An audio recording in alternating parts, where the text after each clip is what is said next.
Video, I'm going to demonstrate how spreadsheets can be used to copy patterns. What I'm using here is Microsoft Excel, which is a spreadsheet application.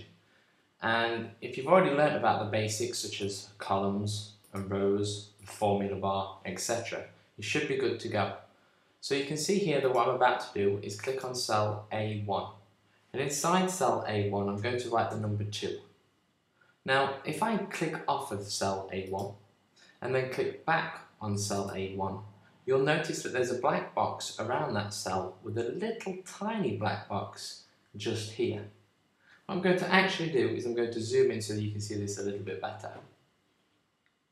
Okay, so here you can see this little black box. Now, you'll notice my cursor has currently got a white cross. Okay, if I move my white cross over this black little box, you can see that it changes into a black cross. If I move it over the black line surrounding this cell, it turns into 4 crosses.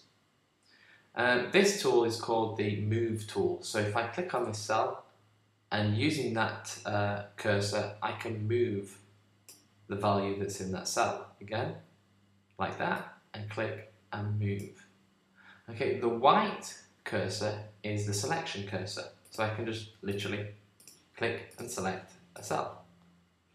Once I click on this cell, if I then get it so that I've got the black cross, which is this one, that means that I've placed my cursor over something called the fill handle.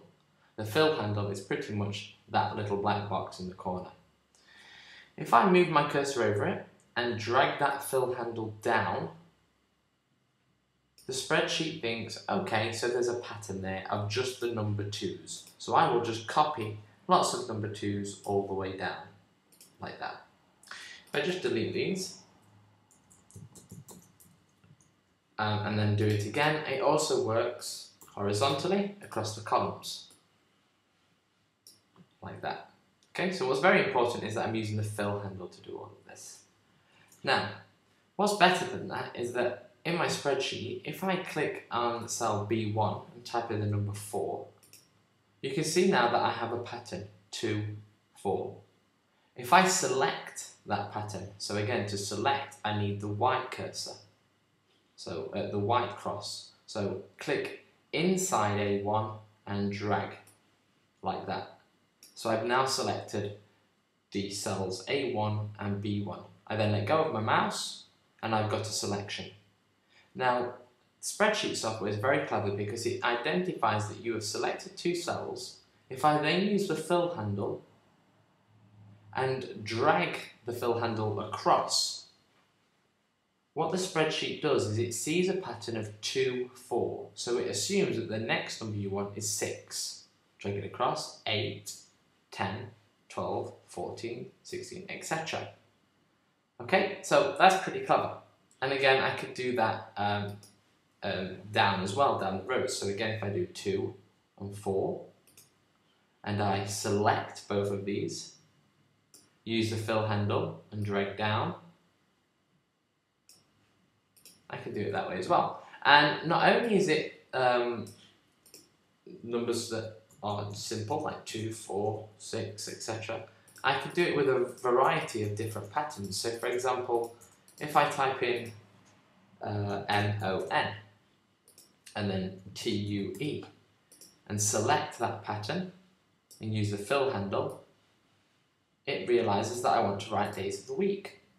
Again, pretty cool. I can do it with months as well. So I can write JAN, FEB, select them using the white cross selection tool, and then use the fill handle, and it picks up the months as well. So it's a very handy tool to use.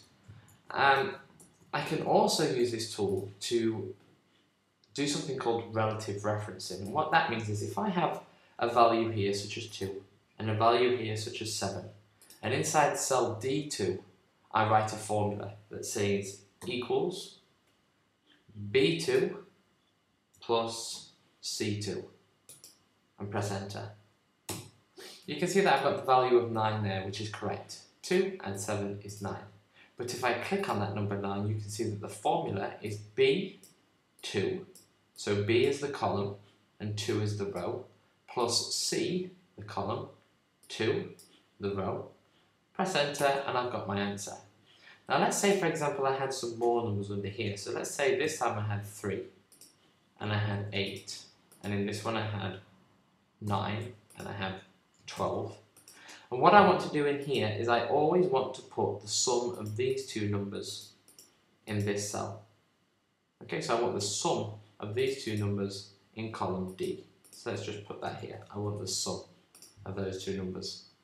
Now, what I could do is I could do exactly the same as I did before. I could click on this cell, go equals this cell plus this cell, press enter. And then here I could go equals this cell plus this cell and press enter. And I could just keep going. So if I write some more numbers in here as well, and I can get these numbers going to be much bigger, like that. And I could keep writing those in individually. However, I don't need to do that. I can actually use the fill handle to do this for me. And this is how it's done. If you have a look at the formula that's written in here, it says B2 plus C2. Now the number 2 is the row here. Now, what I want to do is, all I really need to do here in this cell, if you think about it, is to just change the row number.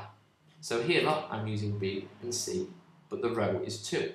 Here, I'm using B and C, but the row is 3.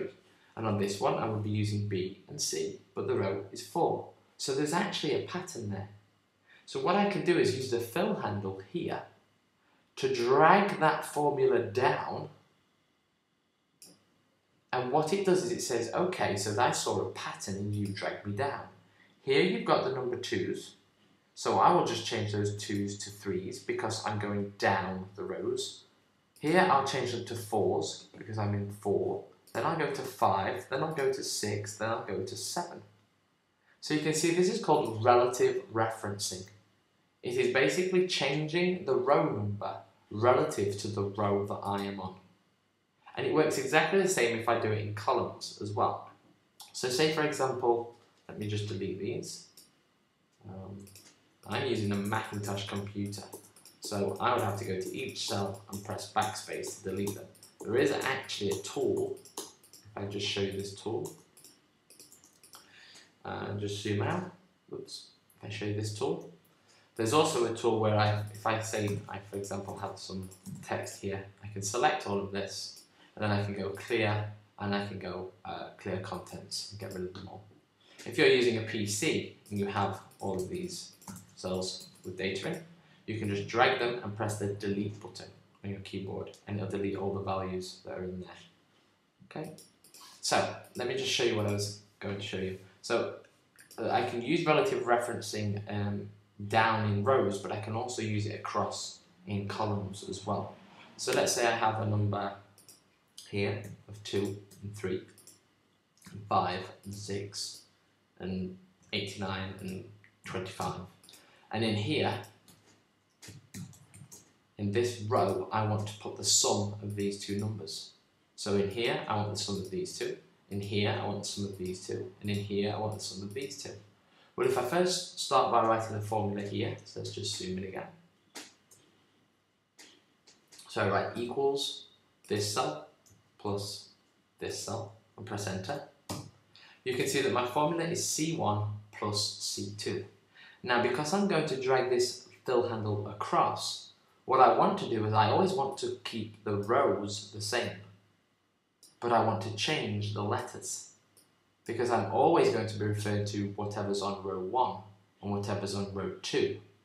But in the next cell here, I want it to be referencing the column of D rather than the column of C. So again, I could just go equals this plus this, and it works. However, if I've got lots of numbers across here, then I'd have to keep doing that again and again and again and again. So what I can do instead is I can say, well, I've got the formula here. I'll use the fill handle and I'll drag it across. And now it's used relative referencing to say, well, I'm going to change this to D. I'm going to change this to E, this to F, this to G, this to H, this to I. And that's called relative referencing. Now at this point, your teacher is probably going to give you a challenge where you're going to be asked to create a times table square. Now you won't need to write any formulas to create a times table square. However, you can use the fill handle to quickly create a times table square. And there'll be another video to show you how to do that in just a moment. So what I just explained in this video is how to use the fill handle to do relative referencing and to copy patterns.